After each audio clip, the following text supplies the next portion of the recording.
Hi welcome back to Bittu info channel. ఈరోజు మనం discussion చేసిపోయే topic చూసుకుంటే, మీ బిఎల్ఆర్ ఆఫీసర్ మీ ఇంటి వద్దకు వచ్చి ఎస్ఐఆర్ ఫామ్ని ఫిలప్ చేసుకుని వెళ్ళారా, అతను ఆన్లైన్లో అప్డేట్ చేశారా లేదా అనేది, అలాగే ఒకవేళ మీరు ఆన్లైన్ ద్వారా అప్లై చేస్తున్నా అది సక్సెస్ఫుల్గా సబ్మిట్ అయిందా లేదా అనేది స్టేటస్ కూడా చెక్ చేసుకోవచ్చు. ఆ స్టేటస్ని ఏ విధంగా చెక్ చేయాలనేది ఫుల్గా ఎక్స్ప్లెయిన్ చేస్తాను ఈ వీడియోలో.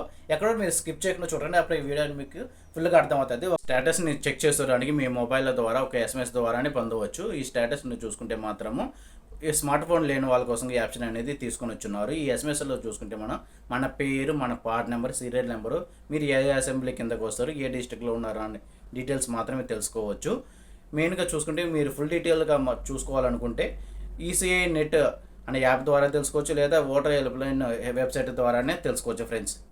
ఆ ఎస్ఎంఎస్ని ఏ విధంగా చేయాలనేది ఈ వీడియోలో ఫుల్గా ఎక్స్ప్లెయిన్ చేస్తాను. ఎక్కడ కూడా స్కిప్ చేయకుండా చూడండి, అప్పుడే మీకు ఫుల్ వీడియో అనేది అర్థమవుతుంది ఫ్రెండ్స్. దీనికోసం ముందుగా మన మొబైల్ ఫోన్ మెసేజ్ యాప్ను ఓపెన్ చేయండి. ఇక్కడ న్యూ స్టార్ట్ మీద క్లిక్ చేయండి.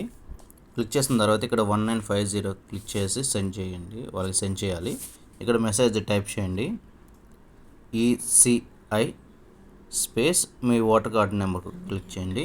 అన్ని క్యాపిటల్ లెటర్లోనే ఉండాలి. క్లిక్ చేసిన తర్వాత ఇక్కడ సెండ్ ఎస్ఎంఎస్ ఉంది కదా, ఎస్ఎంఎస్ మీద క్లిక్ చేయండి.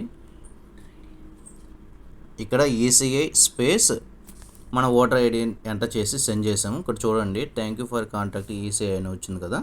ఇప్పుడు మనకు ఒక మెసేజ్ అనేది వచ్చి ఉంటుంది, దాని మీద క్లిక్ చేయండి. చూసుకోండి, ఇక్కడ మన పేరు, సీరియల్ నెంబర్, ఎక్కడ ఉన్నాము, మొత్తం డీటెయిల్స్ అన్నీ ఈ విధంగా వస్తుంది కదా. మనము ఓటర్ ఐడిలో ఎస్ఐఆర్ ఫామ్ సబ్మిట్ చేసిన తర్వాత మాత్రం మనకి సక్సెస్ఫుల్ అయినట్టు మన డీటెయిల్స్ అన్నీ కనిపిస్తూ ఉంటాయి.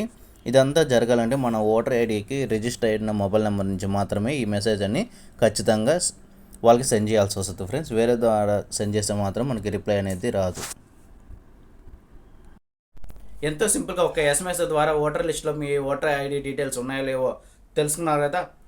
Please subscribe to my channel friends.